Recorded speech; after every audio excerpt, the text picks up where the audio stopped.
Hallo zusammen. Pascal hier von Neutrality Studies. Olá a todos, aqui é o Pascal do Neutrality Studies e hoje tenho um convidado muito especial comigo, nada menos que o sempre brilhante general aposentado Harold Kujat.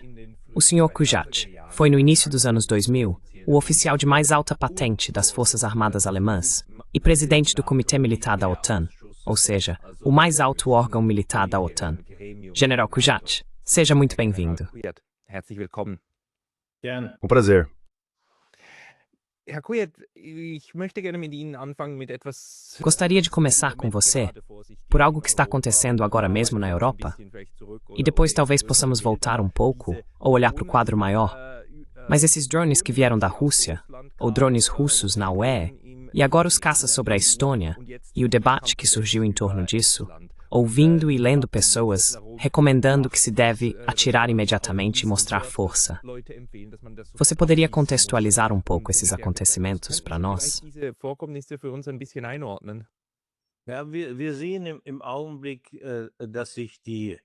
Atualmente, vemos que a situação emocional em relação à guerra na Ucrânia está se intensificando. Isso se deve, por um lado, ao fato de que, após as mudanças, que do meu ponto de vista foram muito otimistas ocorridas durante a presidência de Trump, agora estamos em uma espécie de impasse, e não sabemos exatamente para onde isso vai. Haverá negociações de paz ou não?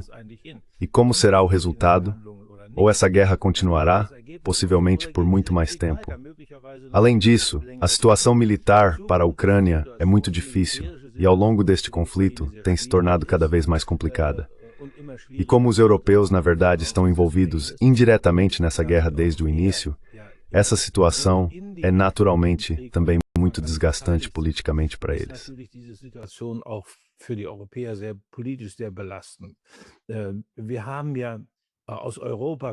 Desde o início da guerra, não houve uma única tentativa por parte da Europa de resolver esse conflito por meios pacíficos.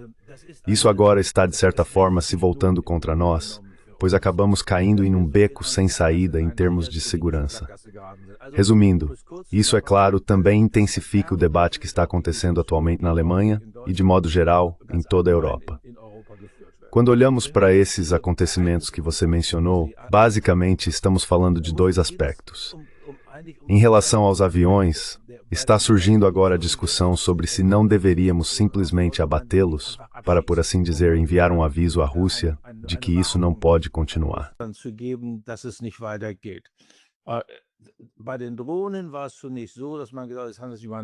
No caso dos drones, também não foi dito que se tratava de uma provocação, ou que a OTAN estava sendo testada, ou que talvez se quisesse obter informações sobre como a OTAN reagiria.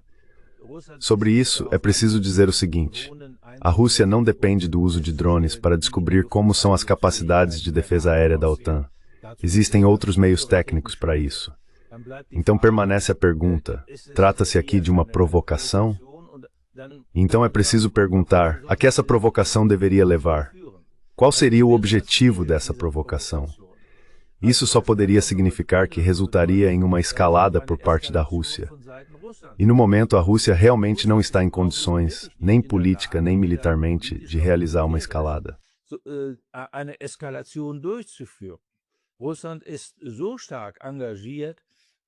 A Rússia está tão fortemente envolvida na guerra na Ucrânia que, de modo geral, sua influência geopolítica já não é mais a mesma de antes. Podemos ver isso também em relação ao sul do Cáucaso. A influência sobre o Azerbaijão e a Armênia diminuiu consideravelmente. Além disso, o aliado próximo, o Irã, por exemplo, está em uma situação extremamente crítica, e não se pode descartar de forma alguma que os combates entre Israel e o Irã possam reacender.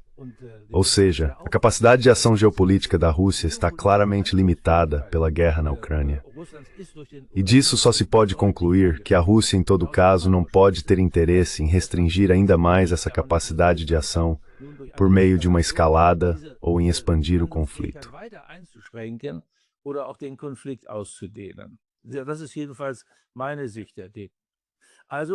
Essa é, de qualquer forma, a minha visão das coisas.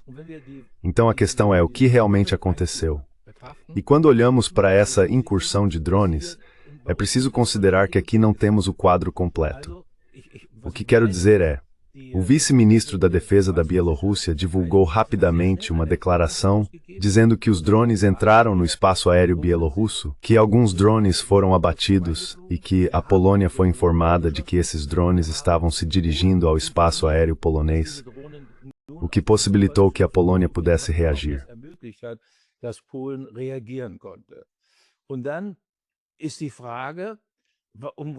E então surge a pergunta, de que tipo de drones estamos falando aqui, afinal? Ficou claro que das 19 drones que entraram na Polônia, algumas fontes dizem 3, outras dizem 4, foram abatidas. O restante caiu em algum lugar após o fim do alcance máximo. Algumas delas ainda possuem características de planagem quando não há mais propulsão.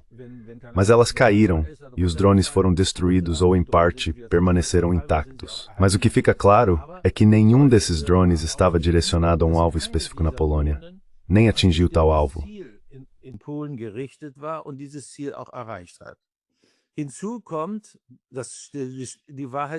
Além disso, a verdade sempre vem à tona com certo atraso.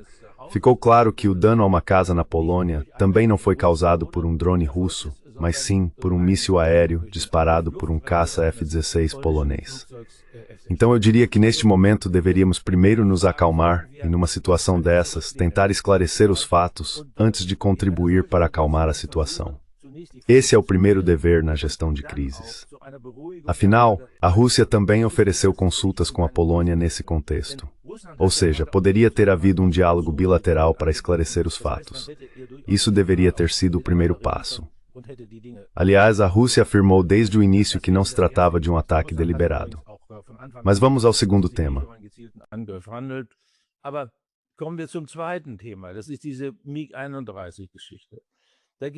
Essa é a história do MiG-31.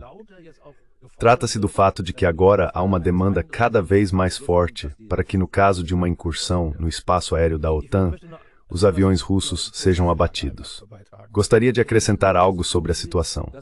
Neste caso, os aviões russos estavam voando paralelamente à zona de 12 milhas, mas 2 milhas dentro dessa zona de 12 milhas, no espaço aéreo russo, ucraniano e estoniano. É claramente visível no mapa que eles sempre voaram paralelamente, ou seja, não em direção à Estônia.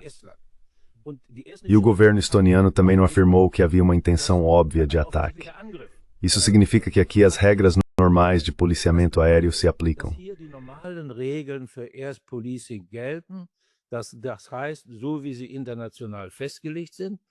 Isso significa que, assim como está estabelecido internacionalmente, foi exatamente isso que aconteceu. Os pilotos da OTAN também agiram dessa forma, e os pilotos russos reagiram de acordo. Um abate só seria justificado se uma intenção concreta de ataque fosse comprovável, reconhecível. Ou seja, nesse caso, o artigo 51 da Carta da ONU sobre Autodefesa se aplicaria. Neste caso, aplica-se a proibição do uso da força da Carta da ONU, ou seja, o artigo 2. Isso significa que um abate seria uma violação do direito internacional. E se olharmos mais de perto para a situação jurídica, para o Código Penal Internacional, ou, se eu olhar para a situação alemã, para a lei fundamental e o Código Penal, até mesmo a incitação a um abate seria punível. Zu einem Abschuss strafbar. Also ist in diesem Fall auch. Portanto, neste caso, também seria necessário tentar esclarecer e resolver essa questão na comunicação com o outro lado. Qualquer outra atitude parece escalonar a situação, e isso não pode ser do nosso interesse, pois as consequências são totalmente imprevisíveis. Quero acrescentar mais uma coisa. Fui eu mesmo, em 2004, como presidente do Comitê Militar da OTAN, que implementou a patrulha aérea no espaço aéreo dos 3 estados bálticos. O motivo é o de fato que a Rússia na época violava com mais frequência, especialmente o espaço aéreo da Lituânia, durante o trânsito para o enclave de Kaliningrado.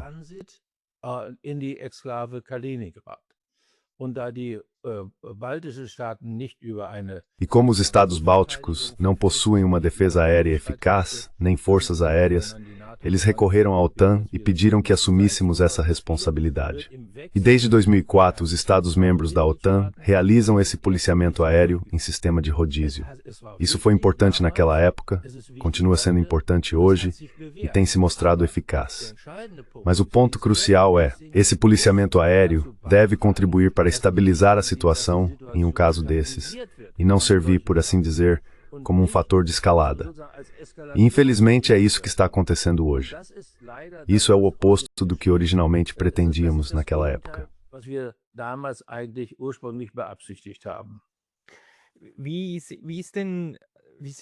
Como devemos avaliar esses sobrevoos? Bem, se olharmos para esse mapa, A. Os aviões voam paralelos a essa linha. B. Realmente parece que eles estão voando ao longo da linha. Então é tecnicamente difícil voar assim? Porque o Báltico também não é muito grande. Então provavelmente os pilotos russos estavam cientes de que naquele momento estavam do lado errado do espaço aéreo. Das kann ich nicht sagen. Não posso dizer isso.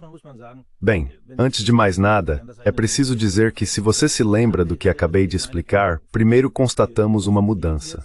Os russos agora voam, e também deveriam voar, em um corredor aéreo internacional sobre o Golfo da Finlândia. Eles aparentemente não voam mais sobre terra, de modo que não violam consciente e intencionalmente o espaço aéreo dos Estados Bálticos. Isso é uma coisa. A outra é, as águas territoriais se estendem por cerca de 12 milhas a partir da fronteira terrestre em direção ao mar. A largura média do Golfo da Finlândia é de cerca de 100 quilômetros. Ou seja, precisamos subtrair 2 vezes 12 milhas, então temos, por assim dizer, um corredor de 56 milhas, onde se pode voar. Um desvio disso, é claro, sempre é possível. Eine Abweichung davon ist natürlich immer möglich. Wir sehen das auch auf dem Bild, das war eine gerade Linie gezogen. Também vemos isso na imagem. Foi traçada uma linha reta, mas o percurso da zona de 12 milhas não está 100% claro. Além disso, aparentemente as condições não estão totalmente esclarecidas quanto à localização da fronteira marítima.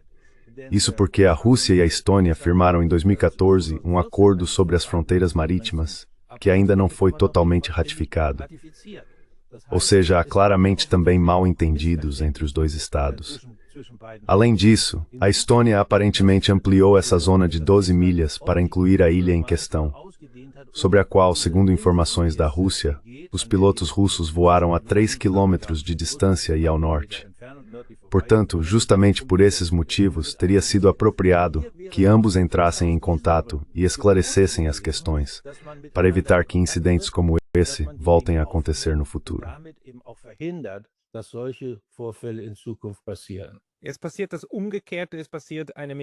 Acontece o contrário. Há uma exploração midiática desse incidente.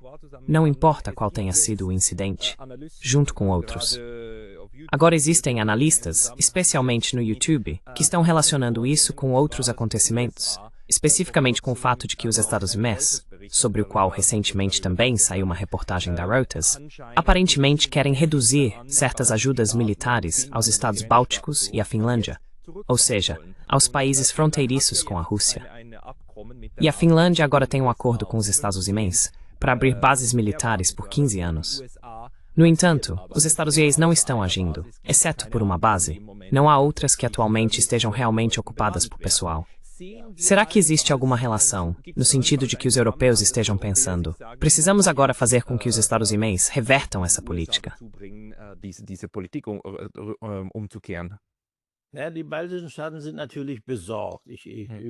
Os Estados Bálticos estão naturalmente preocupados. Eu conheço o relatório ao qual você acabou de se referir.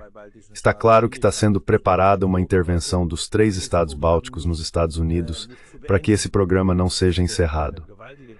Não se trata de uma quantia enorme, mas para esses 3 países é obviamente muito importante, inclusive financeiramente. Eu me recuso a estabelecer uma ligação entre a intenção dos Estados Unidos de suspender esses recursos e a tentativa de exagerar esse acontecimento, de escalá-lo e de apresentá-lo como especialmente dramático para a situação de segurança.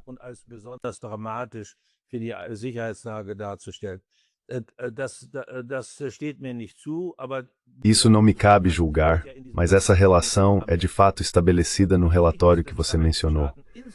É verdade que os Estados Unidos, de modo geral, estão reduzindo seu envolvimento na Europa, de forma bastante clara. Isso diz respeito, por um lado, ao apoio à Ucrânia nesta guerra, tanto financeiro quanto material. Vemos que os Estados Unidos estão transferindo o peso financeiro e material para os europeus e assumindo para si mesmos, por assim dizer, o papel de pacificador, tentando buscar a strange income. Ou seja, they turn uma postura de não unidade.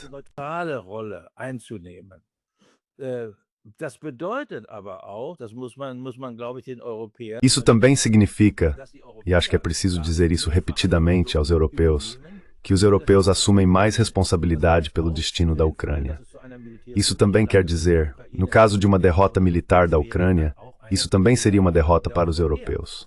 Acho que isso é evidente. Em segundo lugar, os americanos estão tentando, de modo geral, reduzir seu envolvimento financeiro em relação aos seus aliados em todo o mundo e concentrar-se mais estrategicamente na proteção do próprio país. Isso diz respeito, sobretudo, à migração e a questões semelhantes.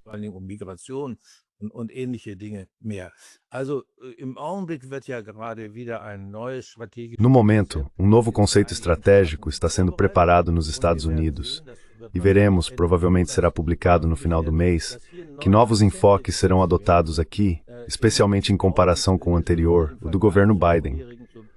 Os europeus terão que se adaptar a isso. Isso não significa que os americanos vão abandonar ou deixar de cumprir sua obrigação do Tratado da OTAN, ou seja, contribuir para a defesa coletiva. Eu realmente não vejo isso acontecendo. Mas os europeus vão assumir uma responsabilidade maior. E eu também não acho isso totalmente errado.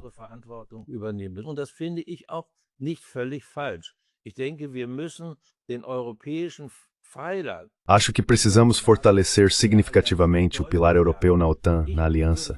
Eu iria ainda mais longe e venho dizendo isso há anos. A Europa precisa fortalecer sua capacidade e disposição para a autodefesa, politicamente, economicamente, tecnologicamente, mas também militarmente.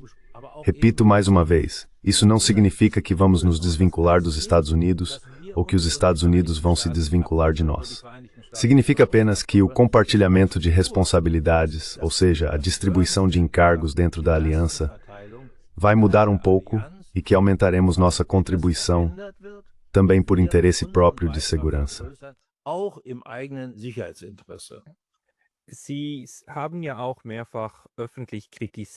Você também criticou publicamente várias vezes que a Europa abordou de forma errada sua relação com a Rússia e a guerra na Ucrânia, e que a pacificação necessária, a desescalada, não aconteceu, mas sim o contrário.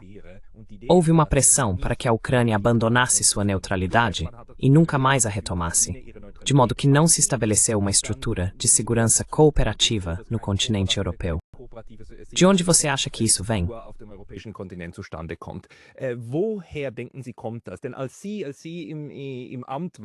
Quando o senhor estava no cargo, no início dos anos 2000, a Ucrânia era neutra. Existia o Conselho OTAN-Rússia e ainda havia pelo menos esperanças. Naquela época, o Sr. Putin também discursou no Bundestag alemão e recebeu aplausos de pé.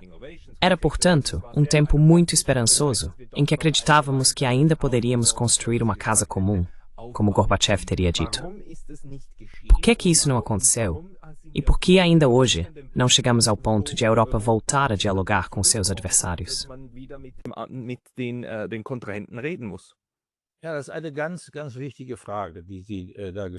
Sim, essa é uma questão muito importante que você levantou, porque justamente os pontos que mencionamos antes, ou seja, que poderiam ser a causa de uma nova escalada, provam o erro que cometemos no passado. Nos anos 90, a relação entre a OTAN e a Rússia era muito boa. Tínhamos uma coordenação política estreita, chegamos até a ter uma cooperação militar muito próxima. E quero citar apenas 2 exemplos, pois isso costuma ser facilmente esquecido. Durante a intervenção da OTAN no Kosovo, a Rússia colocou tropas russas sob o comando de um comandante da OTAN. Eu mesmo negociei isso pessoalmente com a Rússia na época, e a cooperação foi excelente.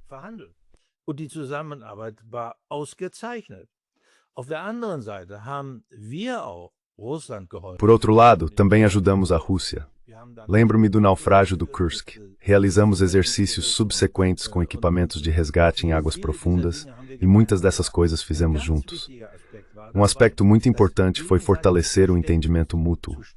Temos grandes diferenças na terminologia militar entre a OTAN e a Rússia, e isso pode certamente levar a mal-entendidos e ainda hoje frequentemente leva a mal-entendidos.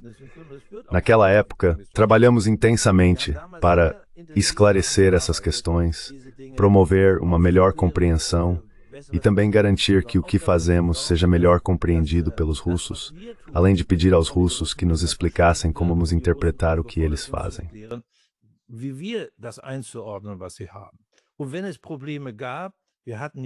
E quando havia problemas, nós tínhamos reuniões regulares do Conselho OTAN-Rússia. Eu era o presidente do Conselho OTAN-Rússia, dos chefes de Estado-Maior. E pelo menos 2 vezes por ano, os chefes de Estado-Maior da OTAN e da Rússia sentavam juntos à mesa em Bruxelas para discutir questões militares importantes. Os russos tinham um representante militar no Comitê Militar da OTAN, e ele participava das reuniões que realizávamos regularmente, pelo menos uma vez por mês, geralmente com mais frequência. Se surgiam problemas, era possível pegar o telefone. Não foram poucas as vezes em que fiz isso. Liguei para o chefe do Estado-Maior russo e disse: "O que está acontecendo aí? O que está acontecendo? Me explique isso."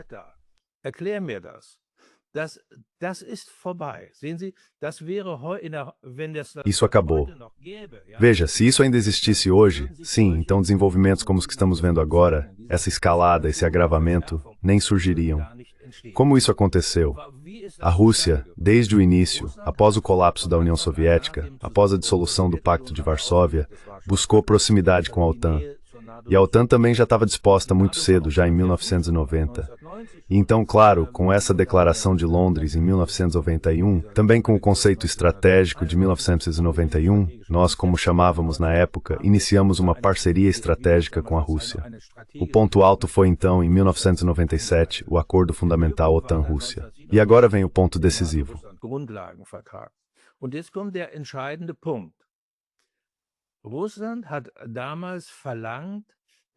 A Rússia exigiu na época que, em caso de problemas de segurança, sejam eles da Rússia, nossos ou de ambos, pudéssemos tomar decisões conjuntas no Conselho OTAN-Rússia para resolver o quanto antes uma escalada, uma crise ou um conflito emergente. E a Rússia partia do princípio de que, justamente nessa zona entre a OTAN e a Rússia, ou seja, onde estão os antigos países do Pacto de Varsóvia, tais conflitos poderiam surgir. E como vemos, isso também é o caso agora com a Ucrânia. E claro, era assim. Nós, como OTAN, não podemos convidar um Estado que não seja membro da OTAN para tomar decisões junto com a OTAN.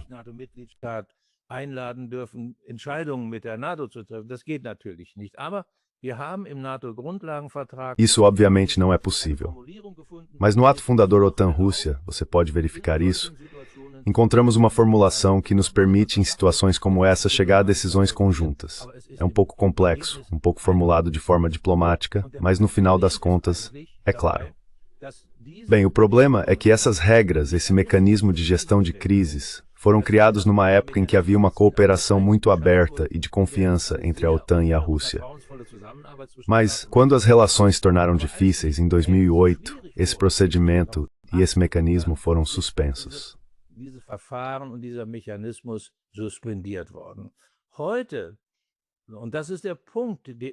Hoje, e esse é o ponto sobre o qual falamos, isso seria exatamente o que precisaríamos para evitar que situações como a violação do espaço aéreo na Islândia ou a entrada de drones na Polônia levassem a uma escalada que em algum momento não poderia mais ser controlada politicamente. Esse é o ponto crucial. Mas ainda vou responder a sua pergunta que ainda não respondi completamente. Quando isso realmente mudou? Na minha opinião, o ponto de inflexão estratégico foi a denúncia do Tratado ABM, em 2001, que levou à dissolução unilateral do tratado pelos Estados Unidos em 2002. Depois disso, seguiram-se outras denúncias unilaterais de acordos de controle de armas muito importantes, também muito importantes para a Europa, como o Tratado INF, no qual, basicamente, toda uma categoria de armas euroestratégicas que nos ameaçavam foi eliminada. vernichtet wurde. Ein ganz elementarer Schritt. Um passo absolutamente fundamental em direção a mais segurança na Europa ocorreu em 2019. E então, o Tratado de Céus Abertos também foi rescindido unilateralmente. Esse tratado era extremamente importante para a construção de confiança e para a transparência mútua. Com isso, por assim dizer, foi iniciada uma evolução em nível estratégico. Por que o Tratado ABM é tão importante? Isso é frequentemente contestado atualmente. Ele é importante porque surgiu em 1972 como complemento ao Tratado SALT, Strategic Arms Limitation Talks, como complemento ao Tratado sobre a Limitação de Sistemas de Armas Nucleares Estratégicas Ofensivas. Ou seja, é o complemento lógico a isso.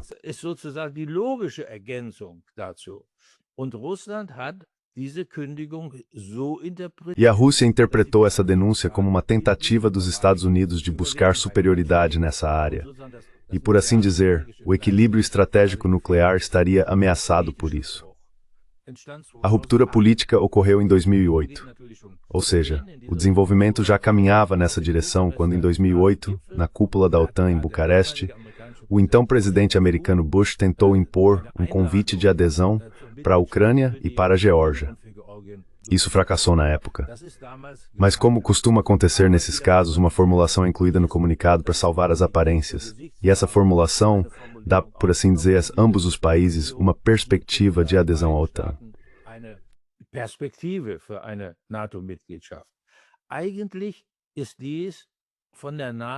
Na verdade, essa não foi apenas uma abordagem equivocada da OTAN em relação à Rússia na época.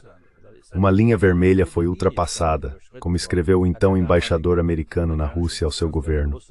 Não, também foi uma abordagem equivocada em relação à Ucrânia, pois você mencionou corretamente, a Ucrânia é um estado neutro, não apenas neutro, mas também um estado não alinhado e livre de armas nucleares.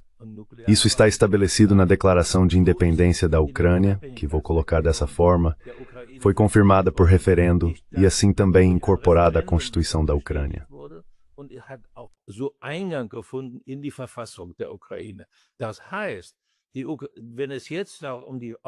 Isso significa que quando agora se trata da questão, voltando ao presente, da questão sobre o que realmente pode ser acordado como resultado de negociações de paz em relação ao status da Ucrânia, só se pode dizer aquilo que está na Constituição.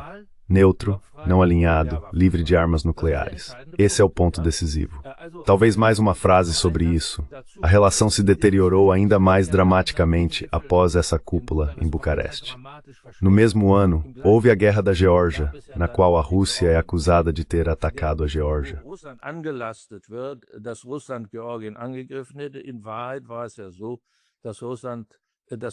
Na verdade, o que aconteceu foi que a Geórgia acreditava, o então presidente georgiano Saakashvili acreditava, que com essa decisão da OTAN, a Geórgia tem uma perspectiva de adesão à OTAN, já estaria, por assim dizer, acionada a obrigação de defesa da OTAN em relação à Geórgia, e então tentou reintegrar a Ossétia do Sul, que havia se separado da Geórgia. A Rússia reagiu contra isso e expulsou as forças armadas georgianas. Posteriormente, aliás, existe uma investigação muito detalhada da União Europeia que esclareceu bastante esse fato. Ainda se diz que, sim, a Rússia já teria atacado a Geórgia naquela época.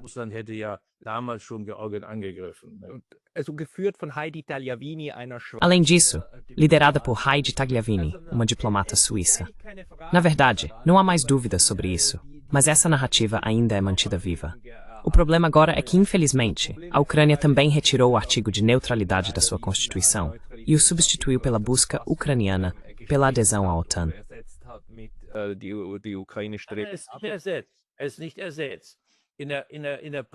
Ele não foi substituído.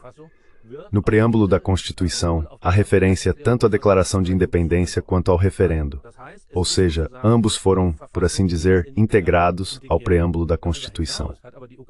Além disso, em 2019, a Ucrânia também incluiu uma formulação na Constituição que diz algo como que a Ucrânia busca a integração ao sistema euroatlântico, ou algo semelhante. O que se quis dizer, é claro, foi União Europeia e OTAN. Ou seja, temos aqui duas posições que na verdade se contradizem. Mas o mesmo vale, aliás, para a cessão de territórios. Essa também é uma questão que terá grande importância em futuras negociações de paz. In künftigen Friedensverhandlungen eine große Rolle spielen wird. Einerseits verbietet die Verfassung. Por um lado, a Constituição proíbe a cessão de território ucraniano e o parlamento, o governo e até o presidente são expressamente obrigados a impedir isso. Por outro lado, o artigo 73 da Constituição ucraniana diz que a cessão de território ucraniano só pode ser legitimada por meio de um referendo nacional. Ou seja, aqui também temos essa contradição na Constituição. Além disso, o presidente Zelensky já chegou a oferecer, há algum tempo, a cessão de território ucraniano, caso recebesse em troca a adesão à OTAN, porque não é algo tão claro assim. Das ist nicht so ganz eindeutig. Sim, de forma alguma devemos menosprezar o direito e, principalmente, as constituições. No entanto, o que está escrito e o que é executado politicamente são dois níveis diferentes. Posso voltar rapidamente a um ponto? Porque você disse de forma interessante que avalia que a mudança na relação com a Rússia se deve ao Tratado ABM de 2000-2001. Como você avalia a influência psicológica da intervenção na Iugoslávia em 1999, o bombardeio da Sérvia nesse processo? Isso foi decisivo ou não? Ou seja, isso já foi importante ou ainda não?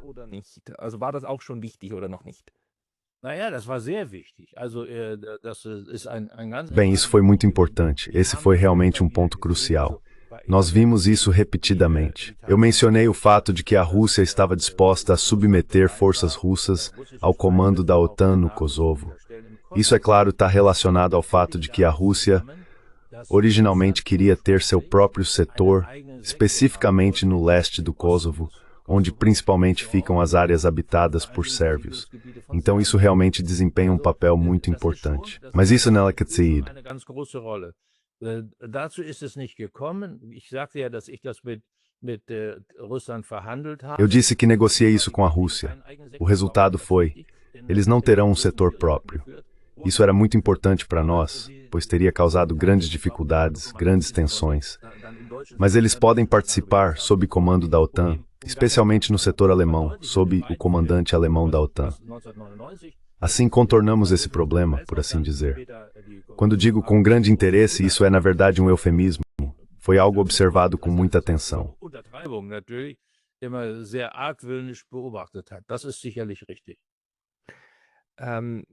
Isso é certamente correto. Na minha opinião, a OTAN mudou nos anos 90. Principalmente porque, pela primeira vez, foram realizadas essas operações fora da área, que na minha leitura do ato fundamental da OTAN, são na verdade uma violação desse acordo. Você ouviu críticas desse tipo por parte da Rússia? E como a OTAN lidou com isso?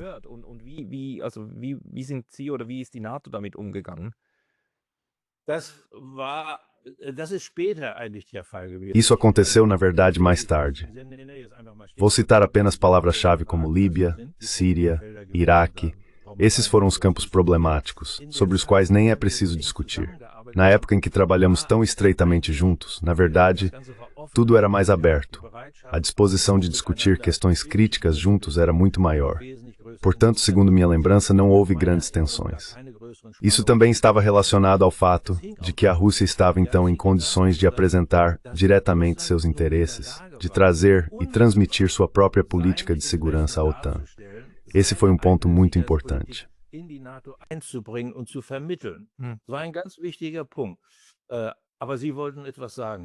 Mas você queria dizer algo. Ainda existem esses relatos de que a Rússia até teria desejado uma adesão à OTAN e que esses acontecimentos, ou seja, essa cooperação, essa capacidade de cooperação da Rússia nos anos 90, são frequentemente usados para argumentar. Vejam, a Rússia estava muito satisfeita com a OTAN. Na verdade, não tinha nenhum problema. Por isso, hoje estão mentindo. A Rússia mente quando diz que a OTAN é uma ameaça. Você poderia comentar sobre isso? Tá favorito, uma grande mudança.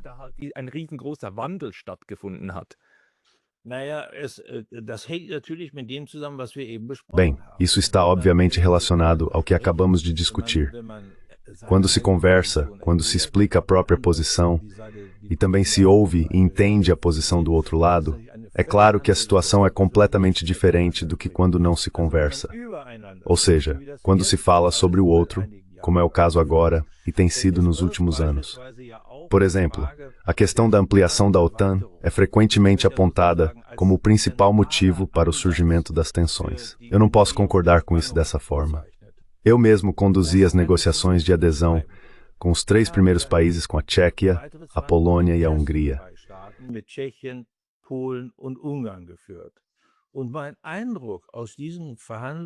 E a minha impressão dessas negociações foi que a Rússia não era fundamentalmente contra uma ampliação da OTAN, embora hoje a Rússia afirme isso e muitos no Ocidente também o digam.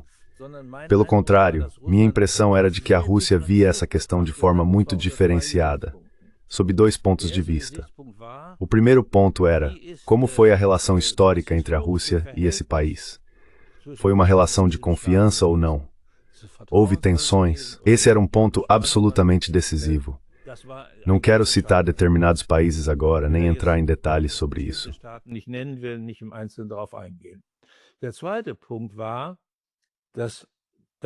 O segundo ponto foi que a mudança estratégica que poderia ocorrer com a adesão desse Estado é decisiva. Ou seja, a entrada de um novo Estado-membro mudaria a relação estratégica entre a OTAN e a Rússia, em desfavor da Rússia. E aí existem diferenças bastante claras, especialmente nesses 3 estados. E claro, ao olharmos agora para a Ucrânia só por seu tamanho e sua localização geoestratégica, é um elemento chave na questão de que tipo de mudança ocorre, por assim dizer, no equilíbrio militar.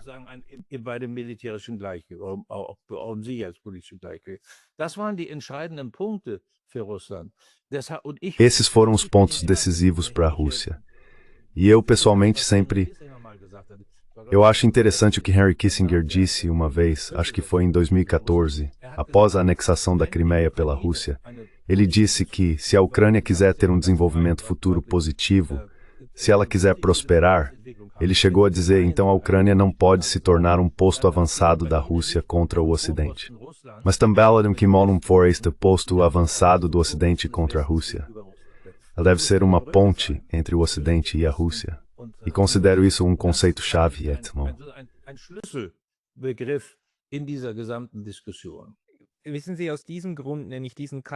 Sabe, é por isso que chamo este canal e também meus estudos de estudos sobre neutralidade. Porque, de certa forma, essa consciência, pelo menos na Europa, desapareceu no momento. De que a segurança não é criada apenas por meio da dissuasão, mas que se você não tem inimigos, também está seguro. Criar essa função de ponte e essa função de zona tampão é uma maneira de alcançar isso. E então você se torna até mesmo uma peça na estrutura, na infraestrutura da segurança. Quando perdemos esse modo de pensar, isso já existiu. E, na minha opinião, os russos ainda têm esse pensamento, pois eles ainda não exigem que a Ucrânia se torne seu aliado, mas simplesmente que permaneça neutra. Quando foi que perdemos isso na Europa? E como podemos recuperá-lo?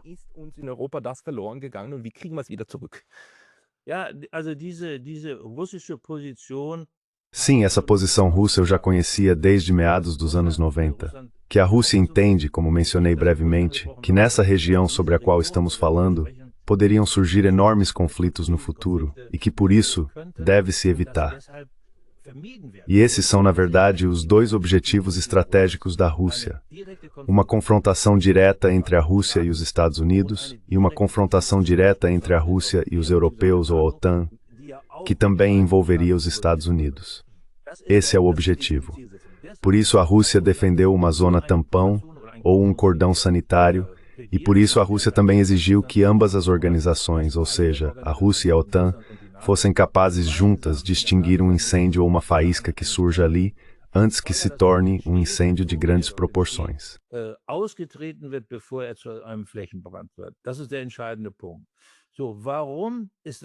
Esse é o ponto crucial. Por que isso acontece e quando foi que se perdeu? Eu trabalhei por muito tempo com Helmut Schmidt, que foi meu mentor por muitos anos, e Helmut Schmidt era um defensor da estratégia do equilíbrio. Ele dizia, e não estou falando de dissuasão, isso você pode considerar como uma conclusão, como um princípio político a ser aplicado, mas ele falava que deve existir um equilíbrio militar.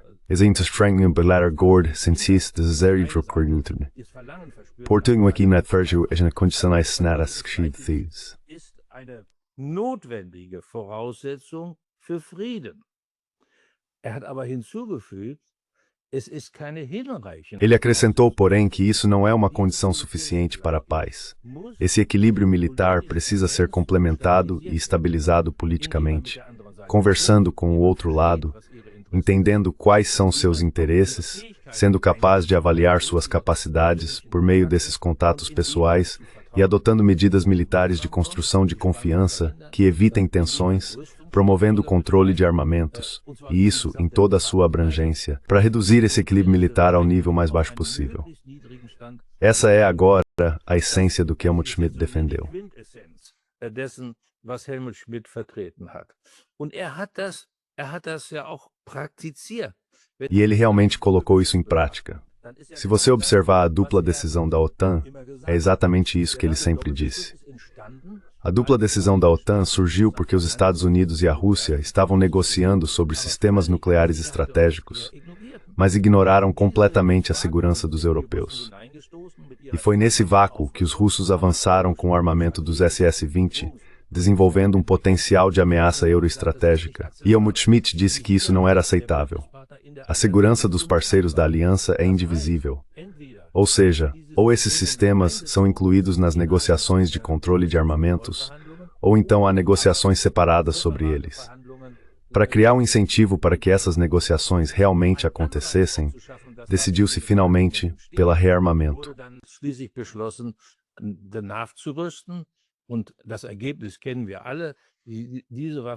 E todos nós conhecemos o resultado.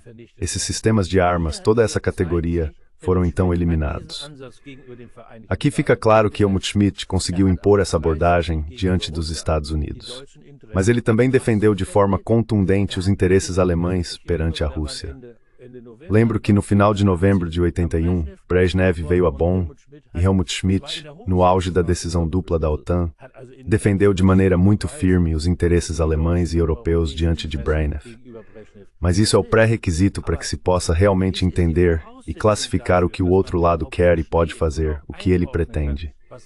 E só isso permite desenvolver as próprias opções de como lidar com uma situação.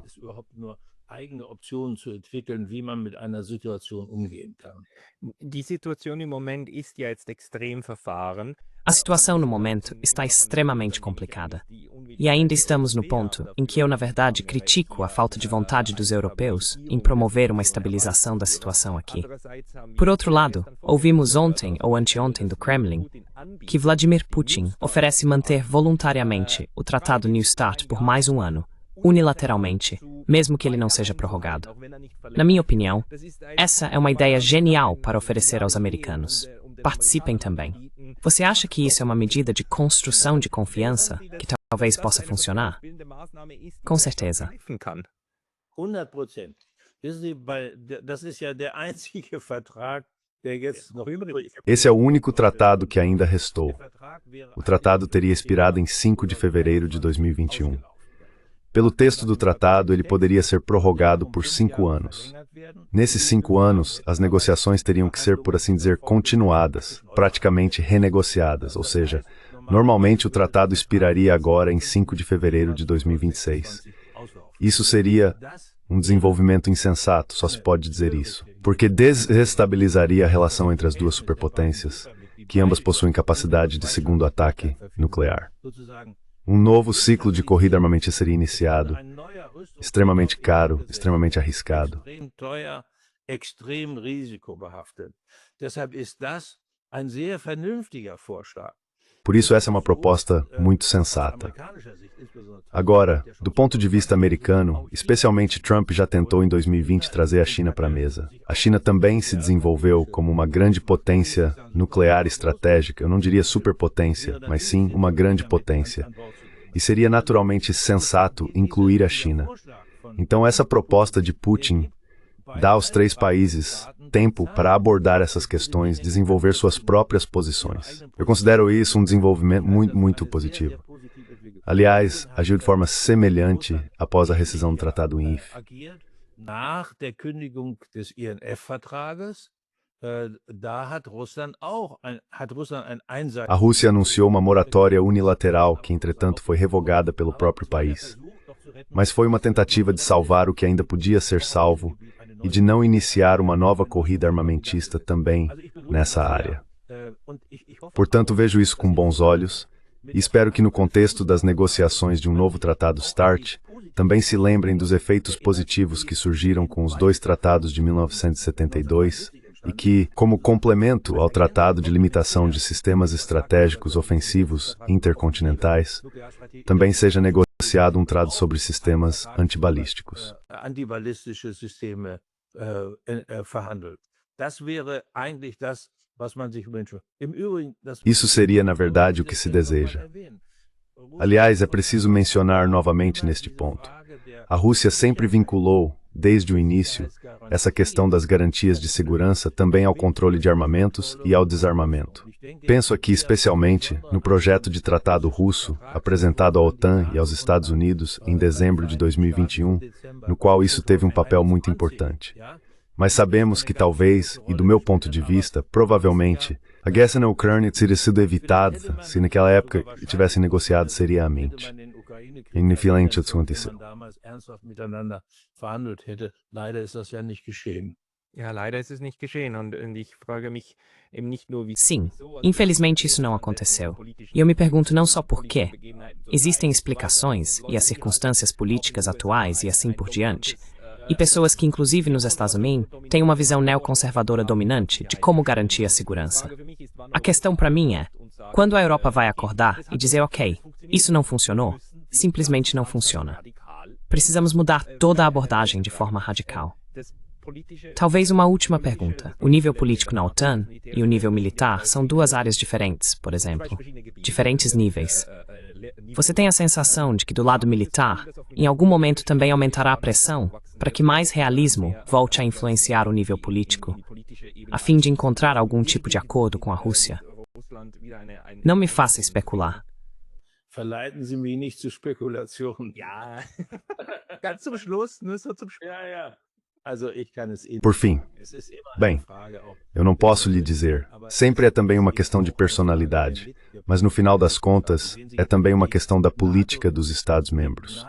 Veja, a política de segurança da OTAN, o fundamento de segurança da OTAN, é um compromisso que resulta dos interesses de segurança de todos os Estados-membros. É muito importante que cada um também traga sua própria posição para esse contexto. E isso vale também para a área militar. Exatamente. Para a área militar. O Comitê Militar é, por assim dizer, a mais alta, como você mencionou, instituição militar da OTAN. E o presidente do Comitê Militar é o chefe militar da OTAN, em comparação com o lado político. Im Vergleich zu der politischen Seite. Ich kann die handelnden Personen im Augenblick. No momento, não consigo avaliar as pessoas envolvidas. Mas posso lhe dizer que, é claro, tudo sempre depende. Todo líder militar é naturalmente influenciado pelo que acontece em seu próprio país, pelo desenvolvimento político de seu próprio país.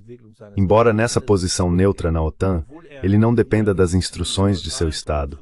Ele sempre carrega isso consigo, por assim dizer. E esse é o problema. Precisamos, na Europa como um todo, adotar uma postura diferente. E claro, a guerra no Gaulenkrieg desempenha um papel terrestre. Auch wieder dieser Ukraine-Krieg eine ganz fürchterliche Rolle. Der Ukraine-Krieg ist ja die Beendigung des A guerra na Ucrânia, ou melhor, o fim da guerra na Ucrânia, não é um objetivo em si, mas sim a condição para que possamos criar na Europa uma ordem de segurança e paz europeia na qual Rússia e Ucrânia tenham seu lugar e que garanta a segurança de todos os Estados europeus. E isso significa, basicamente, primeiro uma mudança de mentalidade e depois uma mudança política na Europa. No entanto, é preciso dizer, e não quero deixar de mencionar isso ao final, que as visões sobre essas questões são muito diferentes dentro da OTAN. Temos os países do leste europeu, que naturalmente se sentem especialmente ameaçados pela proximidade com a Rússia. E temos basicamente França, Reino Unido e Alemanha, que desempenham aqui um papel muito dominante. Sehr dominierende Rolle einnehmen, aber wir haben eben auch die südeuropäischen Staaten. Mas também temos os países do sul da Europa, que têm interesses e necessidades de segurança completamente diferentes. Isso está agora muito claro. E a arte dentro da OTAN consiste justamente em criar a conexão, a solidariedade entre todos os Estados-membros encontrar um denominador comum. No momento, isso não está acontecendo. Antes, essa sempre foi a prioridade, o objetivo principal. Pois a OTAN se apoia basicamente em dois pilares. Um deles é o pilar político, que é a solidariedade entre os membros. Ou seja, cada Estado-membro é um Estado soberano, seus interesses precisam ser considerados, mas juntos, todos os interesses devem, por assim dizer, representar a política da OTAN.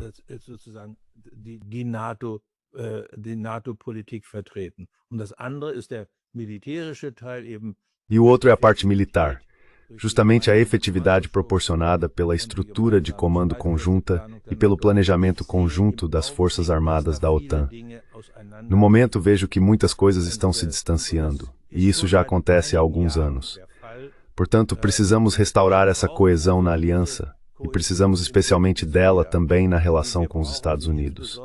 Só se tentarmos juntos, considerar também os interesses dos Estados Unidos e conciliá-los com os nossos próprios interesses, conseguiremos manter os americanos a bordo, a longo prazo.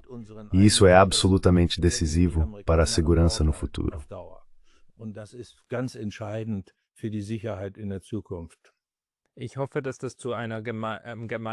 Espero que isso leve a uma abordagem comum para a desescalada. Mas se isso vai acontecer ou não, só o tempo dirá. General Harold Kujat, para as pessoas que gostariam de ler algo seu, existe algum lugar onde o senhor publica algo de vez em quando? Essa é uma boa pergunta. Eu sempre pergunto a todos os meus convidados, onde é o melhor lugar para encontrar o senhor?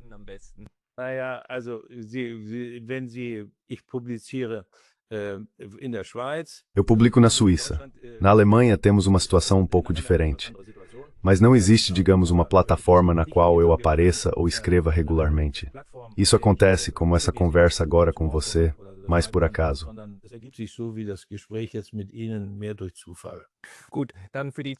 Certo, então para os telespectadores, por favor procurem no Google o General Kujat. Ele também é sempre um convidado muito bem-vindo aqui comigo, caso queira voltar. Senhor Kujat, muito obrigado pelo seu tempo hoje. Tudo de bom. Alles Gute.